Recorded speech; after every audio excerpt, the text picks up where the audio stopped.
Queridas hermanas, qué hermoso es escuchar que después de que Cristo envió a sus apóstoles a predicar y ellos regresaron cansados, se preocupa por que descansen.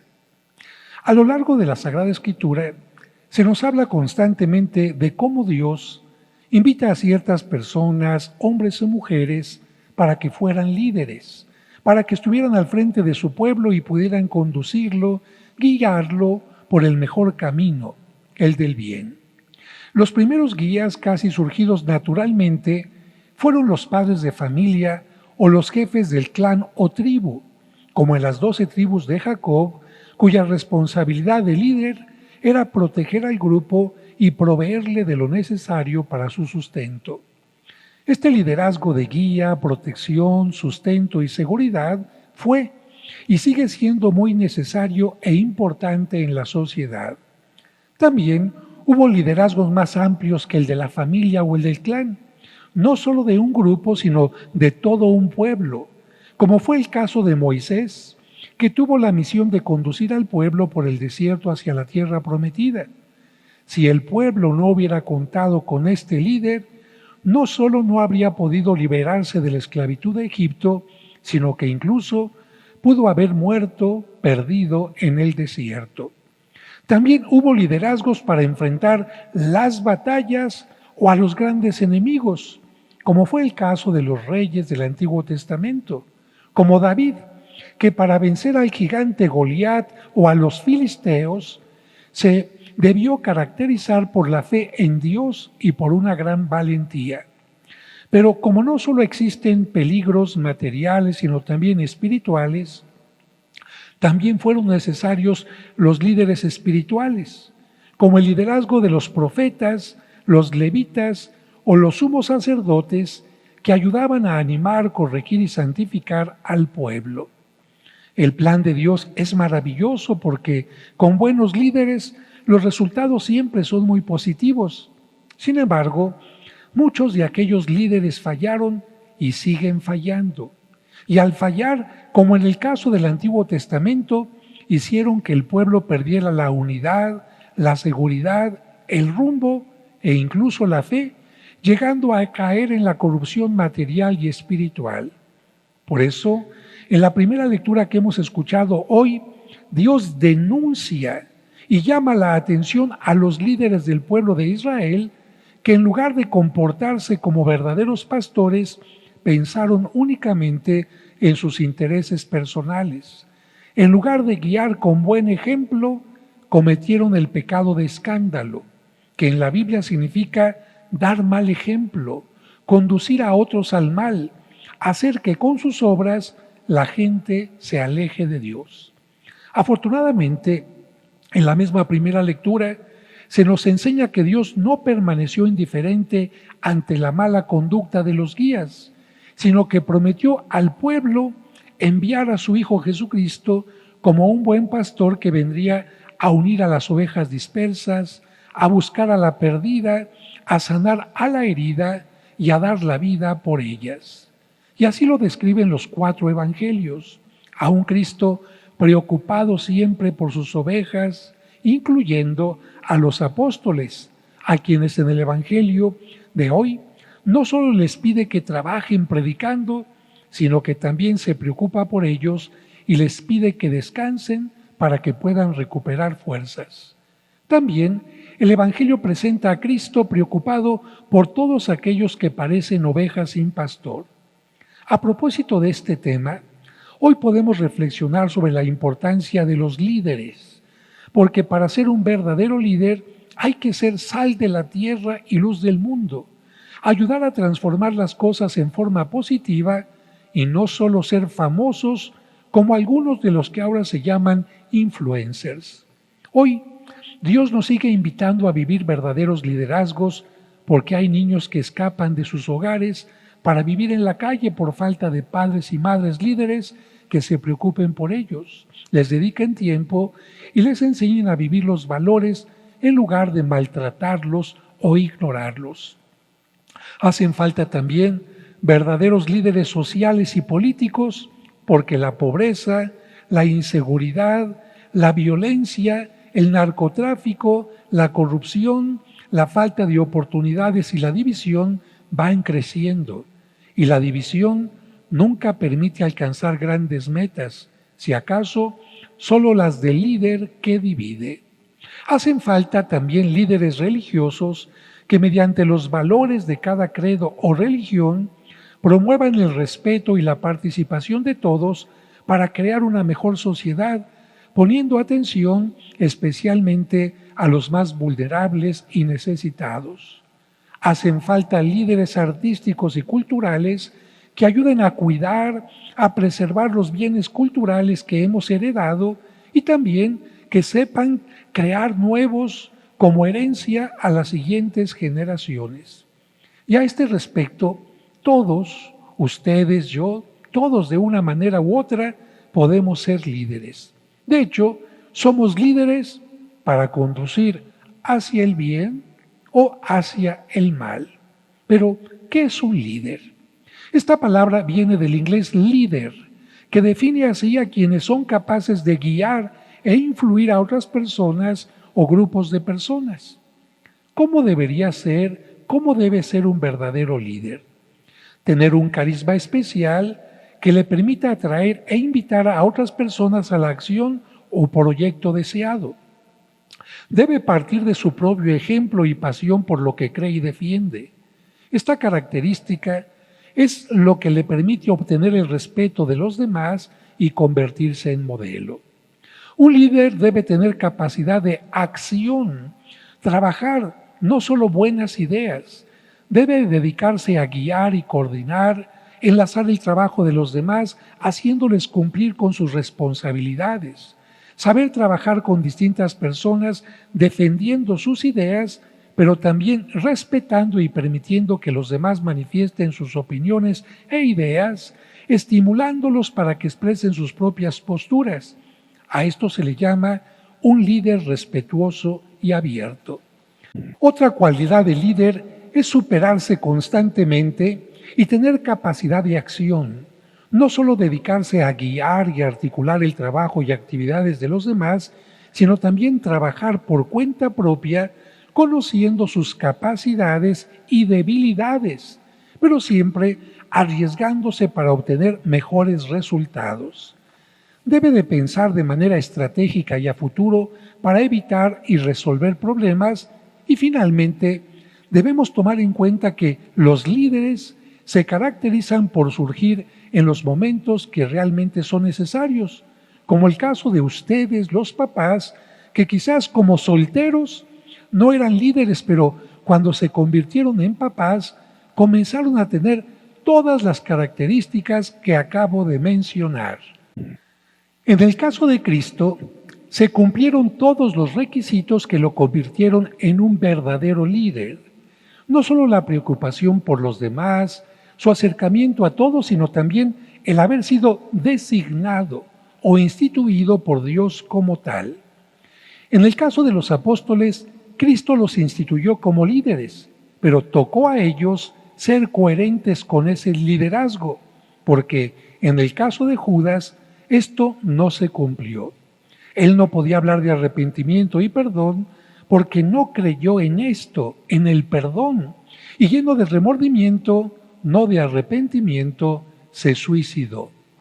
A propósito de líderes naturales y líderes instituidos, recuerdo los 3 tipos de líderes ideales que menciona el sociólogo Max Weber.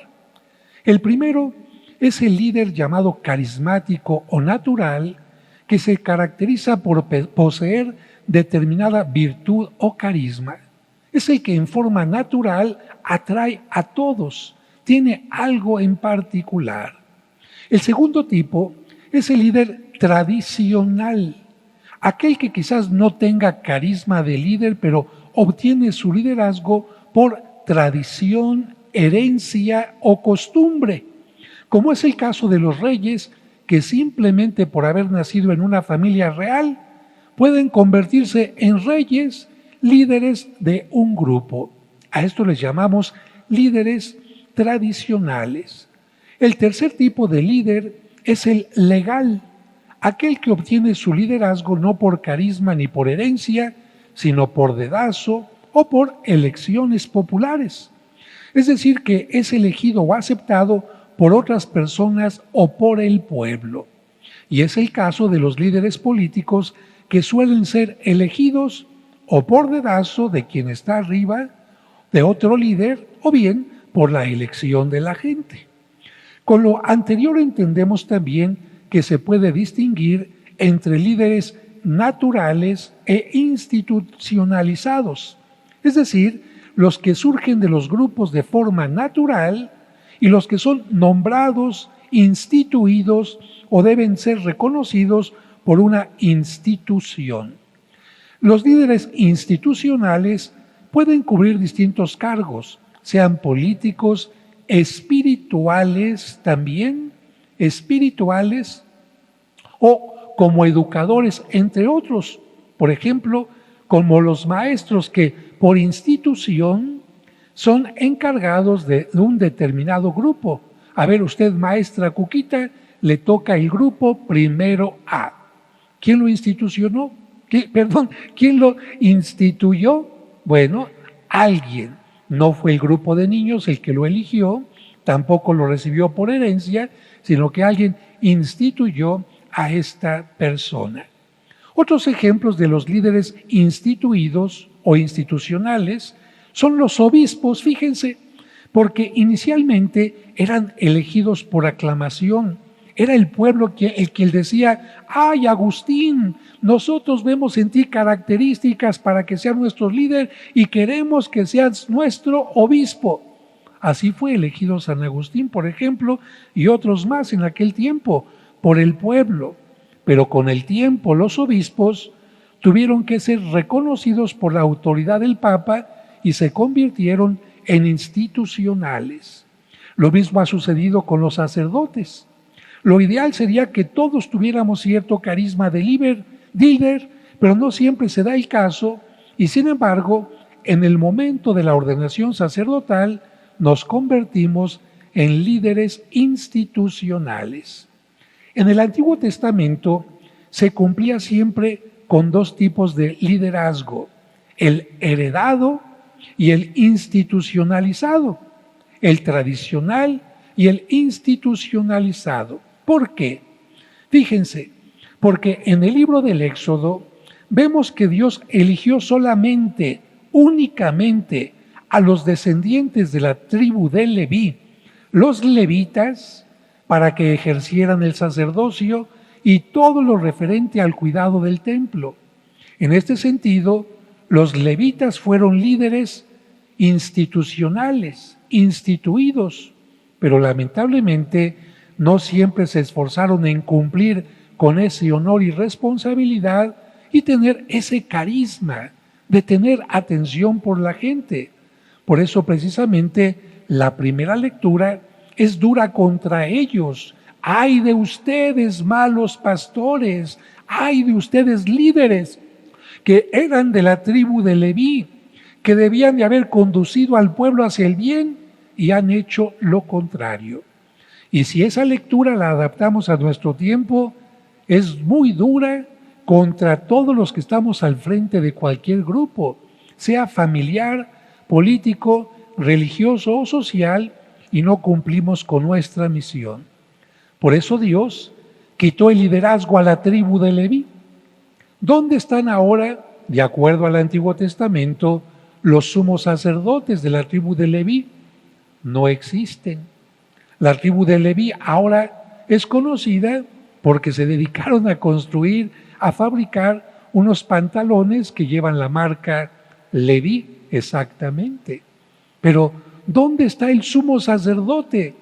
Desapareció en la Sagrada Escritura del Antiguo Testamento y ya no es la tribu de Leví, es Cristo, el sumo y único sacerdote para toda la eternidad.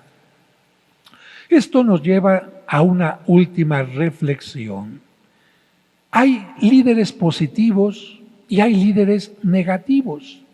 Como ya he dicho, los primeros son los que permiten que el resto del grupo opine y tenga las mejores relaciones. Son líderes que respetan, que promueven avances, que promueven la unidad, que promueven la justicia y el crecimiento de todos. Por el contrario, los líderes negativos son aquellos que promueven cosas negativas y conducen al mal.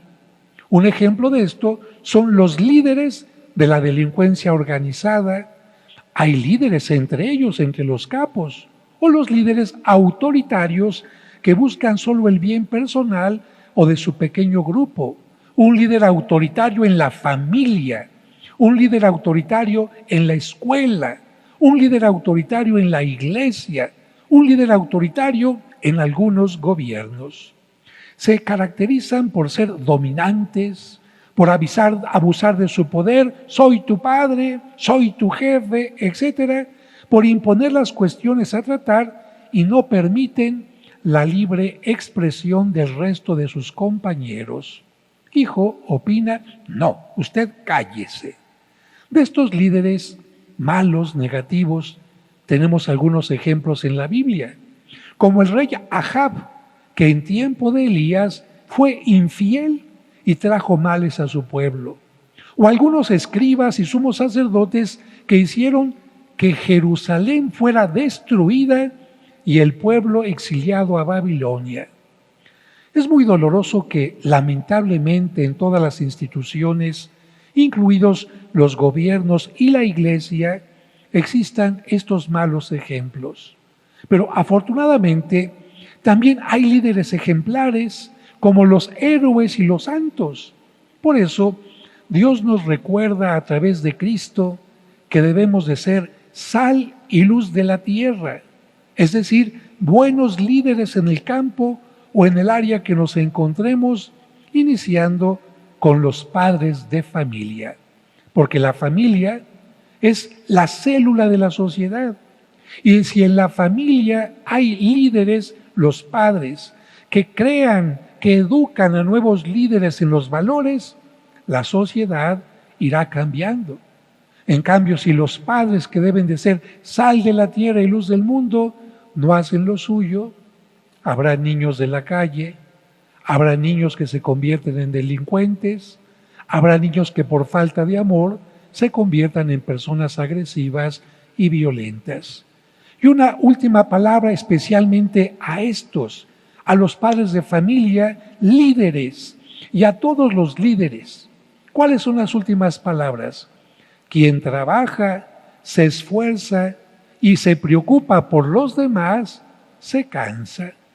Ustedes, después de esta semana que ha pasado, ¿cómo están por atender a los hijos, por llevar el alimento y el sustento a casa? ¿Cómo están ustedes que se han preocupado por ser voluntarios o trabajar en favor de alguien? ¿Cómo están ustedes enfermeros que siguen atendiendo a gente con COVID como líderes en la salud? Cansados.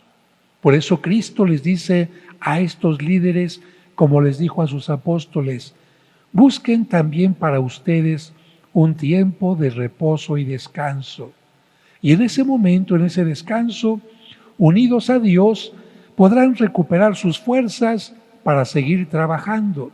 De hecho, hay una frase muy fuerte cuando fallece una persona: dale el descanso eterno. ¿Qué significa esto? Que la persona trabajó, se esforzó a lo largo de toda su vida y merece un descanso. Y por eso, para subrayar, este es un punto de vista personal, nunca he escuchado que alguien lo diga, por eso, para subrayar que Cristo trabajó incesantemente, en el Evangelio se dice que un día, rendido de sueño, se quedó dormido en la barca. Pero también se dice que después de que Cristo murió trabajando, descansó el sábado en el sepulcro para poder resucitar. Ese descanso del sábado es como decir: Cristo, trabajaste tanto que como Dios, después de haber creado el mundo, lo contempló descansando. Cristo, después de haber contemplado su obra desde la cruz, su esfuerzo, su trabajo, descansó en el sepulcro para iniciar con su resurrección un nuevo tiempo.